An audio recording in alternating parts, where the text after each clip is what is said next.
and I'll get you some tips as well on how to get out there and start taking better photographs straight away. In our next lesson then, we're going to have a look at the basics. We're going to start taking control and demystifying all of the settings in our cameras so that you can start making use of all of those modes that are available to you. Lesson 3 will talk all about lenses. So we'll have a look at how our lenses work and how we can use them better to see the world through our cameras. We'll talk about composition in lesson number 4, so you can start seeing and thinking like a photographer. And really after this lesson, you're going to look at everything as though it were a photograph. Lesson 5, we're going to start really taking control over our cameras by learning all about shutter speeds, and we're going to be able to take photographs like this long exposure here that you see on the screen at the moment. That's a lot of fun to do. We'll have a look at apertures in lesson number 6, where we can control the depth of field and the amount of light in our photographs as well. And this is going to lead us on then to combining these together to get perfect exposures every single time.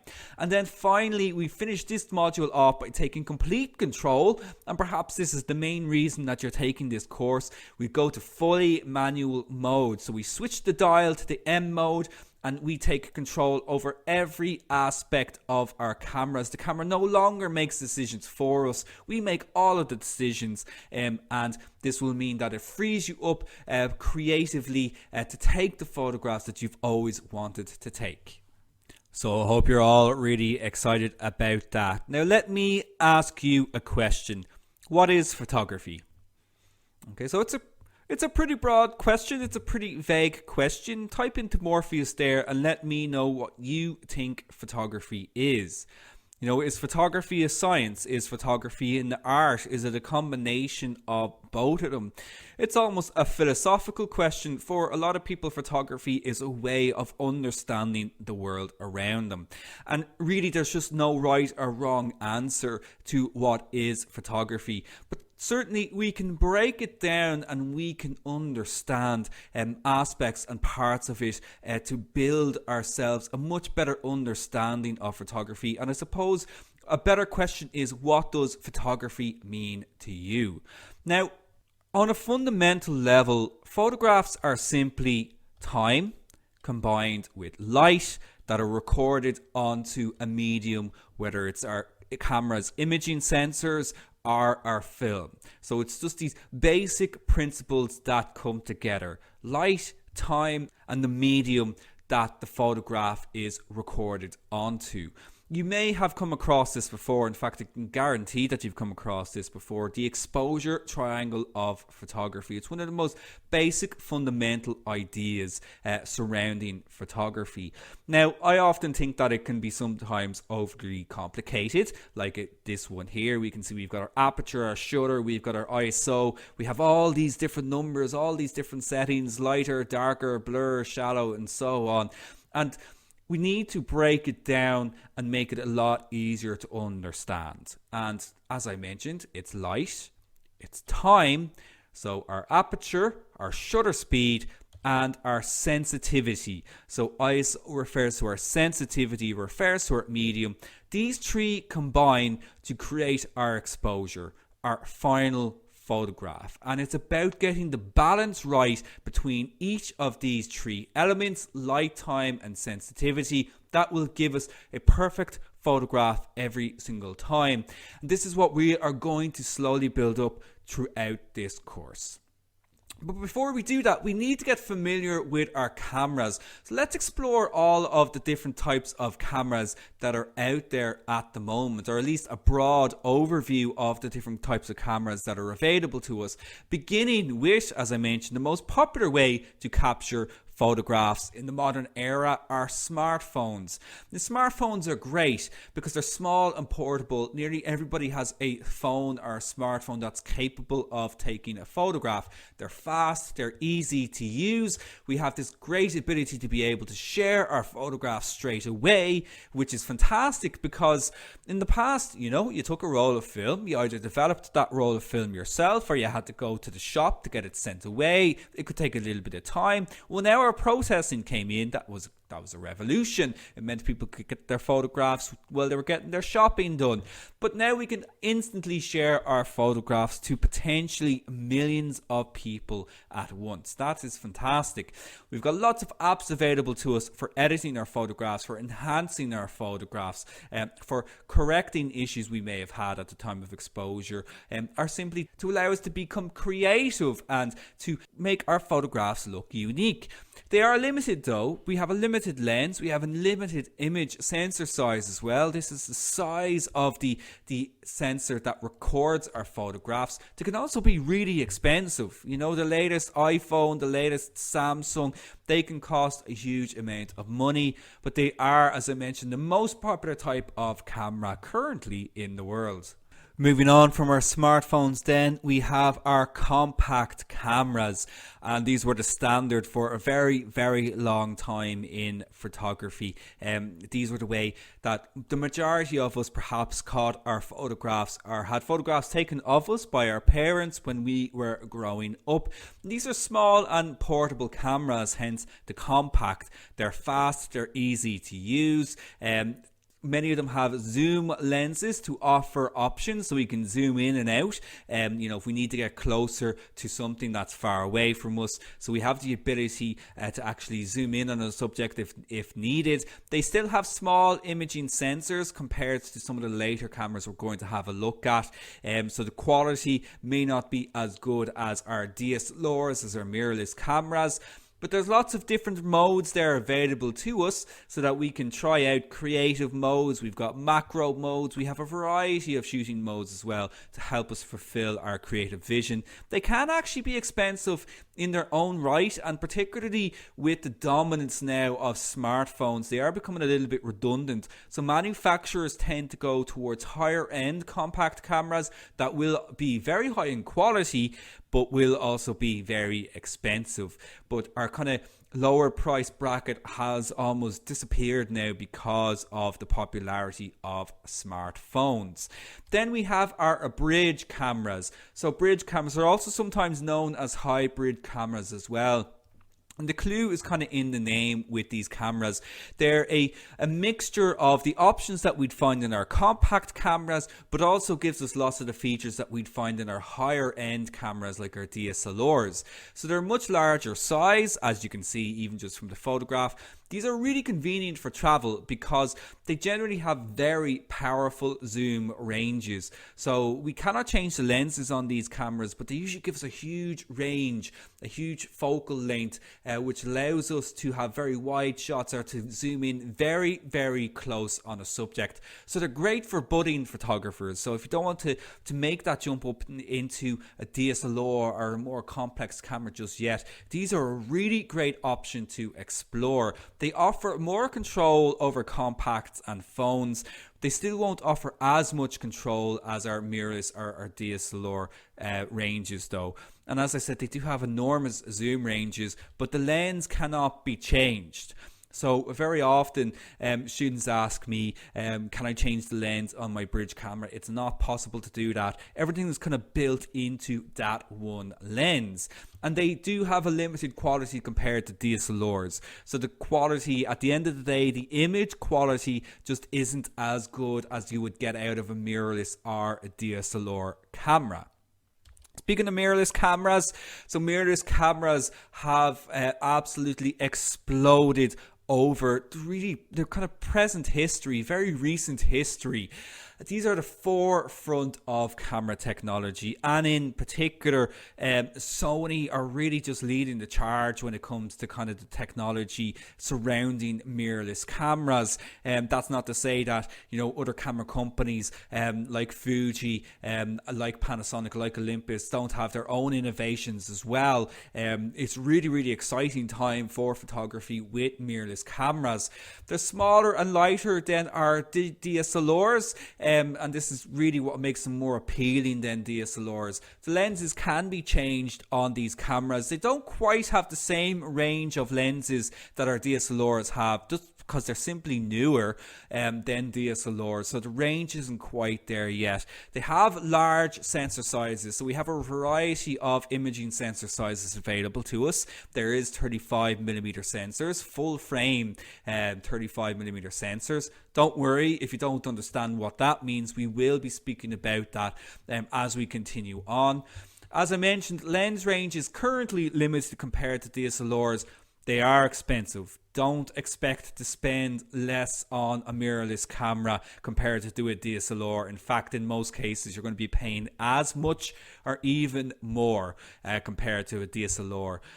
So don't think that you're going to save money going with this type of camera. Unfortunately, pound for pound, you are going to be spending as much as if you were buying a DSLR camera. And in general, most major brands, Canon, Nikon, Fuji, Panasonic, Olympus, Sony, they will offer mirrorless options now as well compared to the DSLRs. And speaking of DSLRs, a DSLR is a digital single lens reflex. Digital single lens reflex. We'll have a look at what that means word for word in the next lesson, but basically it means you can change the lenses on the camera. To really simplify it, oversimplify it really, is that you can change the lenses on these types of cameras. These are the standard for amateurs and pros for decades, for amateur photographers, for professional photographers for decades. They're the highest quality and control, although, as I mentioned, mirrorless cameras really kind of challenge that now as well. Lenses can be changed. We have large sensor sizes here as well. Lots and lots of lenses available to us with these cameras. They've been around for so long. You know, film lenses can be used with digital single lens reflex cameras as well. So if you have an SLR, just a film SLR, those lenses likely can be used with your digital SLR, provided that they are compatible, provided that they are the same mount. Big price range available. In fact, it's cheaper to buy a entry-level DSLR now than it is buying an entry-level mirrorless camera. So that is definitely something to consider. They can be clunky and heavy. They can be very large, like something like a Nikon D850 like we have on screen here. If you've actually ever held one in your hand, they are fairly big cameras. So that is also something to be aware of with DSLRs. It's a good idea always if you're thinking about purchasing a camera, if you're doing this course and you haven't bought yourself a camera just yet, to visit your local camera shop, to visit a camera shop and get a good idea of the actual size and feel of these cameras, because it is going to be very important in your purchasing decision. Now, so of course there is other types of cameras available as well, like our medium format cameras, instant cameras, like Polaroid type cameras too, but we won't be speaking about those just for now. Just wanted to give a broad overview of, I suppose, what I would consider to be the main types of cameras that are out there in the market at the moment. But let's move on now that we've got a bit of a better understanding of our camera types, and let's have a look at the types of photography that we can explore. Now, at this stage, if you're new to photography, you really should be exploring all the options that are available to you. Eventually, you might find a particular area that you really want to get into and that you want to develop. And really, in module number 2, we're going to have a look at the specific areas of photography so that you can improve upon them. But now, I just want to give you some ideas, some tips, and just give you some knowledge on how you should approach different types of scenarios and different types of photography, beginning with arguably the most popular area of photography, which is landscape photography. And landscape photography is brilliant to get into because it's a great way to get familiar with your camera. Okay, so that's one of the main things that I really love about landscape photography, is that it's a great way to explore and become comfortable with your camera. It'll teach you patience as well. Landscape photography, it's easy to go out and do, but it's very difficult to be good at it. It's really, really hard to become a good landscape photographer. And it's all about patience. And you're going to need a lot of patience in photography. You also need very quick reactions as well. But when you're photographing, think about the time of day you go out photographing. Light is usually best at dawn or at twilight. You know, the sun is a little bit lower, it can be a little bit softer as well. You get these lovely colors coming in as the sun is coming up or going down. But that doesn't mean that you can't go out and photograph on cloudy days. That doesn't mean that you can't go out and photograph on at midday as well. You know, these are just guidelines. There's no rules as such. A rough guide to help you with your focusing when it comes to landscape photography is to focus about a third of the way into the scene. Now that's a very, very rough guide. There's a lot more to it than that. But to help with your focusing, try to find something, an object or something, or just try to just guesstimate about a third of the way into the scene to focus on. And remember, not all landscapes have to be pretty. You don't have to go out and try to find a wonderful mountainous region like in this shot here. Think about your local area. Start locally and how you can photograph the world that is around you. And that doesn't always necessarily mean that it has to be pretty. And of course, make sure to dress appropriately. Make sure to wear the right gear, rain gear, boots and so on. And a tripod, which I'm going to be speaking about lots throughout this course, is a great investment. Right up there with our landscape photography in terms of popularity is portraits, portrait photography. And again, this is a great area to get into, but it's a little bit harder because you have to be a little bit more extrovert. You have to talk to your subject. You have to communicate with them. You need to have some kind of communication with them, you know, when you're photographing people. So communication is key to getting good portraits. Focus on the eyes. You want to make sure that your portrait is going to have an impact. You should always focus on your subject's eyes, because that's the first place we make a connection with when it comes to portrait photography, when it comes to anything. We always make eye contact, and that goes for when photographing animals as well. Learn to use shallow depth of field. That's controlled by our apertures. We're going to have a look at that in lesson number 6. Consider the direction of light. Think about where the light is coming from when you're photographing your subject to make sure that you position them correctly, or see if you can use that light to create a really interesting portrait. You can also learn to control the light yourself. Learn how to use flash and studio lighting. That's covered later on in module number 3, so still quite a bit to get to that stage, because it is in truth a more complicated area. But if you can learn how to use flash and studio lighting, you actually also have the potential to make income for yourself as well. Think about who you're trying to capture, what you're trying to capture when taking a portrait, because really what you want to do is try to reveal a person's character, whether they're funny, whether they're maybe a little bit serious, or maybe they've just got a story to tell in the lines in their face. And as I mentioned, you've got the potential to earn with portraits. You know, portrait is a lucrative area for photography. So thinking weddings, fashion, beauty photography, commercial portraiture, and so on. The list is almost endless when it comes to portraits. Sports and action, also a very, very popular area. Sports photography is a very fast-paced and exciting form of photography. It is also a difficult area to get into. GoPro cameras and action cameras are very popular for this. We're all probably familiar with GoPros now at this stage. Those very wide angle fisheye kind of shots that we get synonymous with GoPro cameras. You also need to be very, very fast, so a good knowledge of shutter speeds is required. As I mentioned, we're going to cover that in lesson number 5 in this module. These are great to share on social media, because these aren't the kind of typical photographs that you're going to see, especially a shot like this where you're right in the action. And everything's very, very intense. You really get this sense of living in the moment with a shot like this. Semi-auto modes are really useful here as well. So we have sports mode, which you may be familiar with in your camera. And we also have a continuous shutter option, which means that the camera will take lots and lots of photographs as long as we keep the button pressed down, as long as we keep our shutter button pressed down.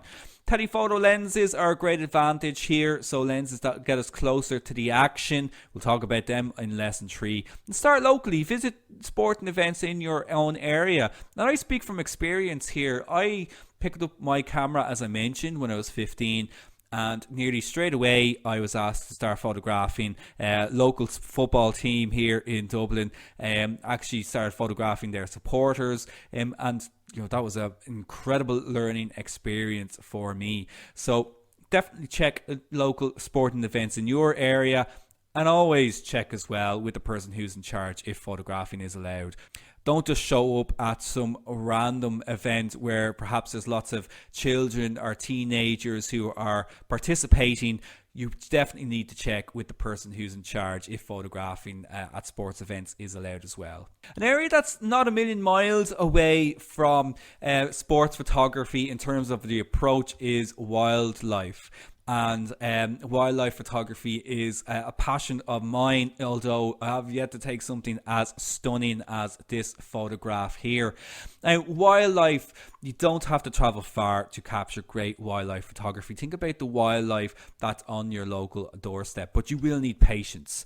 Wildlife photography is all about waiting for the shot. If you've ever seen the kind of BBC One documentaries, the David Attenborough documentaries, they all do those great sections, usually at the end of them, where it shows how they got the particular shots, and they can be waiting weeks and weeks and weeks just for that one moment of magic to happen. Telephoto lens is a big advantage here to get you closer to the action. If you really are interested in a particular type of animal or bird, learn your subject's behavior, do your research on them, learn all about them, learn about their feeding habits, learn about their active times to give yourself the best chance of capturing them. Be very quiet, move very, very slowly. So you need to, really gain their trust and just not draw attention to yourself. Stay downwind so that they're not picking up your scent. Again, think about the time of day. As I mentioned, think about the time of day that animals are more likely to be active. You can also visit a local park or zoo for practice. This is a great way to practice wildlife photography.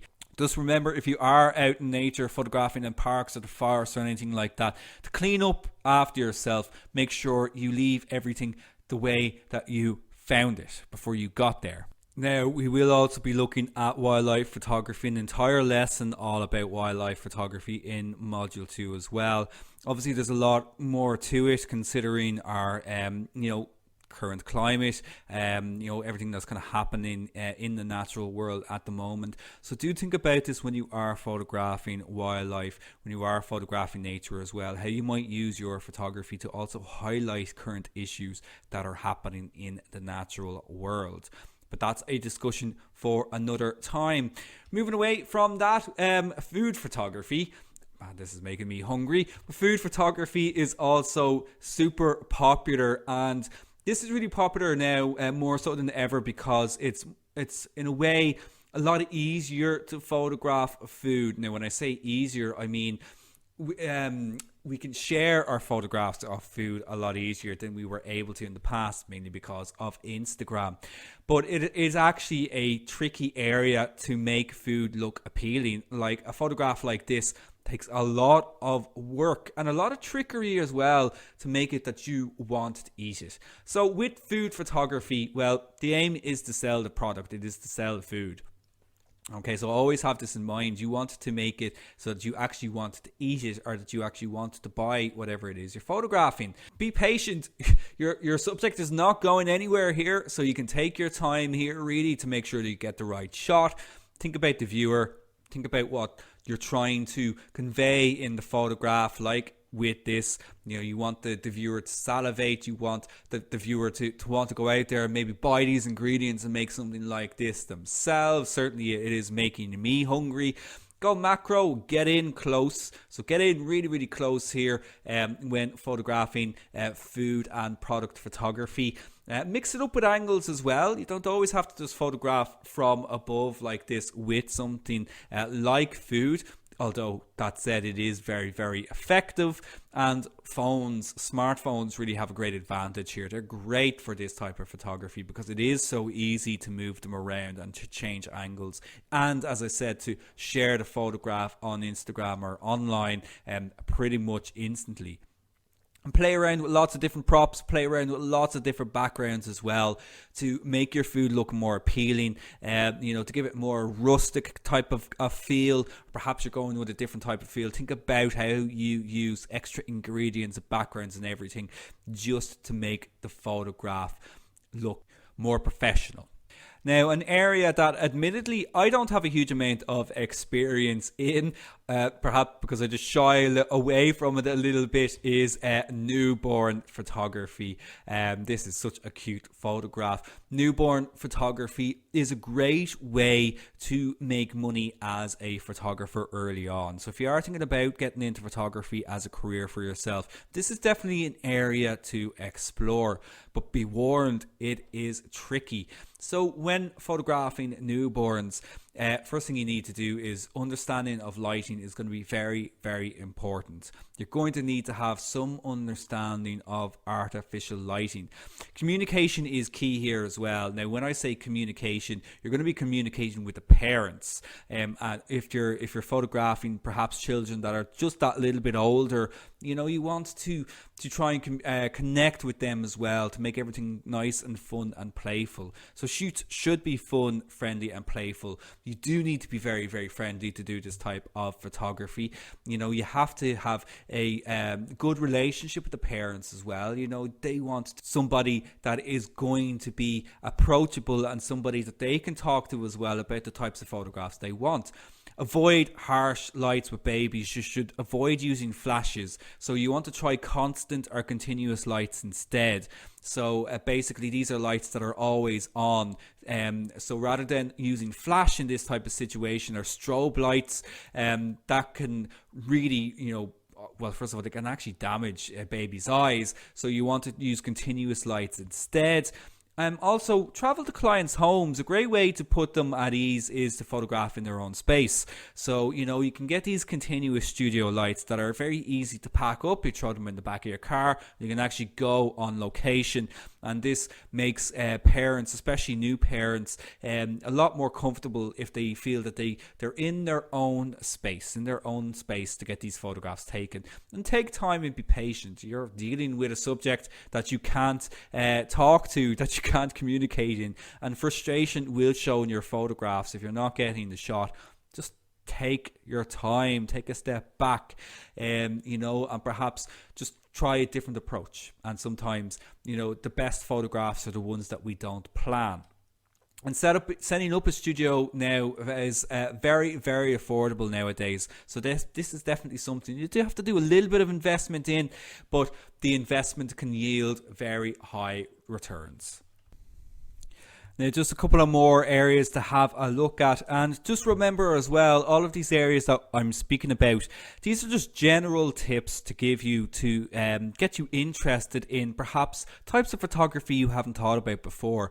We will be having a look at all of these in much greater detail as we continue on throughout the lessons, as we continue out through the rest of these modules. So if there's something in particular that's kind of piqued your interest already, be sure to check out the entire curriculum on shawacademy.com as to what is coming up in the rest of the course. But moving on, let's talk about architecture or architectural photography. And with architectural photography, unsurprisingly, the subject is mainly buildings, structures, and interiors that are visually interesting. So architecture, it is, again, and I keep saying this is a difficult area, but all of these types of photography have their own nuances that you need to be aware of. So obviously with architecture, it can be indoor, it can be outdoor. Wide lenses are preferable for this type of photography. We're trying to get as much into the photograph as possible. So we're thinking about wide angle lenses, but this means you're going to have some editing, some post-production skills here to straighten out the lines in the photographs, because wide angle lenses will cause distortion. Like looking at a photograph like the one here we can see in the background, typically if we take a shot like this, there is going to be a bit of curvature around the edges, which we're going to have to sort out as well. Look for shapes and patterns and repetition. So again, look at the shapes here in this photograph. We've got kind of a lot of square and triangular shapes here, which just add to the effect, the impact of this shot. There's a nice kind of juxtaposition between this building and this building here. Tripods, very, very helpful, especially because if you're photographing indoors, there is actually going to be less light, even though it might not appear to that, to your eyes. To your camera, it will certainly appear like there's less light. So you're going to need slightly longer shutter speeds. For that reason, tripod's going to be important. Think about using black and white as well to enhance and to really bring out the textures and the details here. Again, this photograph's a really good example of that. And look up. It's so simple, but look up. It might seem like a kind of a silly piece of advice, but you just don't know what's happening right above your head. So when you're out there photographing, if you're out there walking the streets and you're taking shots, just remember to glance up, because you never know what you might see. Finally then, just to speak about macro photography. This is a hugely popular area in photography, and it is popular for a reason, because it's a huge amount of fun. Macro is, however, a very technical area of photography. There is a lot to it in terms of the lenses and accessories that we have to use to make sure that we get an effective, sharp macro photograph. And we'll be speaking about macro lenses in lesson number 3. There's an entire lesson on macro photography in module 2 as well. There is extension tubes and other accessories that we can use, but our cameras also have macro options as well to help us get that a little bit closer. They'll help us to get that just that a few millimeters closer, which can make a big difference between getting the shot and not. Phones are excellent for macro work. You just get your phone closer to the subject and you can get a very high quality macro shots using your smartphone. And macro photography is so great because it's a great way to look at things in a completely new light, in a completely new way. But the key to success here is to master the technical aspects of macro photography. So I know a lot of you out there probably really excited about taking macro shots, so definitely stick with the lesson, stick with the course, because we will be going deep into macro photography at a later stage. But we are coming towards the end of this lesson, so we've covered quite a lot as well in terms of tips and approaches to different types of scenarios. But I want you to take away something that you can use pretty much instantly. I want you to get out there and start enjoying taking photographs. And I think these 5 tips will be key to getting better photographs pretty much straight away. And I've talked about it already loads, and that is to get a tripod. Buy yourself a tripod if you don't already have one. Now, I recommend that you visit a camera shop, try before you buy, because you need to make sure that you get the right one for your camera. And tripods are universal. Any tripod will fit any camera. When I say the right one, I mean to make sure you get the right size and the right weight that will suit your camera. So make sure to try before you buy, and if possible, try to buy the best one that you can afford. So that would be one of my top tips. Also, think about manual focus. Now, advanced autofocus systems in our cameras today, they're very smart and very clever at working out where to focus in a particular scene. Sometimes they get it wrong, sometimes they can be noisy, sometimes they can be slow, particularly when the light begins to fade. So think about going to manual focus as well. It allows for more seamless focusing changes. It won't always be useful, and it's not always going to be very fast as well. For sports photography, manual focus isn't really going to be very effective there. But if you've got a little bit more time, get familiar with using manual focus. It can really get you out of some frustrating scenarios when the autofocus just won't find what you want. So think about relying on manual focus in those situations. I mentioned it a little bit earlier, but I can't stress it enough. When you're photographing people, when you're photographing pets, when you're photographing animals, we make connections through the eyes. This is always going to be the first place the viewer looks. Think about when you're looking at paintings. You know, if you go to a gallery, you look at paintings from the Renaissance and that. Think about where you look first. We always start at the eyes. So make sure this is where you focus when photographing people. And once these are sharp, everything else should look good. When you're photographing, think about mixing it up. Don't always just photograph from eye level. You know, think about getting up, think about getting down, think about looking up, think about looking down. You know, our bodies are 360 in all directions. So, you know, mix it up.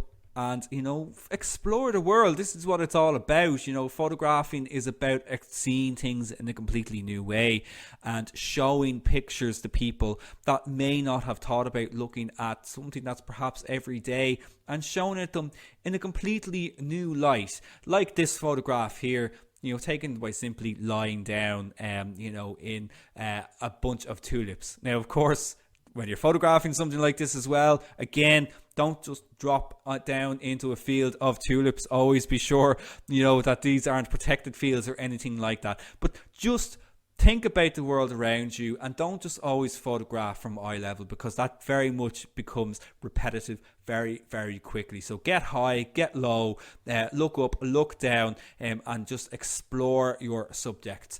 And finally, for this lesson, probably the most important piece of advice I can give at this early stage is to enjoy your photography. Photographers tend to be very hard on themselves, and photographers tend to take a photograph and get frustrated very, very quickly. Take your time. It's not going to happen overnight. You know, as your knowledge grows, your photography will improve. Experiment with what you can capture. So a lot of the areas of photography that we had a look at in this lesson, you may not have considered photographing them before. Perhaps you're not going to photograph them when you're going forward with your photography, but try it. Just try and photograph all these different areas. The world's out there waiting to be captured. So try all these different types of photography. You might find your own niche. You might find an area that you want to develop, but you won't know unless you try. Photograph new subjects. New things are happening around us all the time. So photograph new subjects. You know, look to what's happening in your local areas. Look what's happening in the world around you for inspiration. Visit galleries. Have a look at other photographers' work and photograph new subjects. Take your time with it and keep learning and improving. You know, photography is it's a lifelong hobby. It's a lifelong passion. It's something you can continually improve on, and you know, I'm always getting better. At least I think I'm always getting better, but I'm always thinking that I can get better as well, that there's always still more to learn.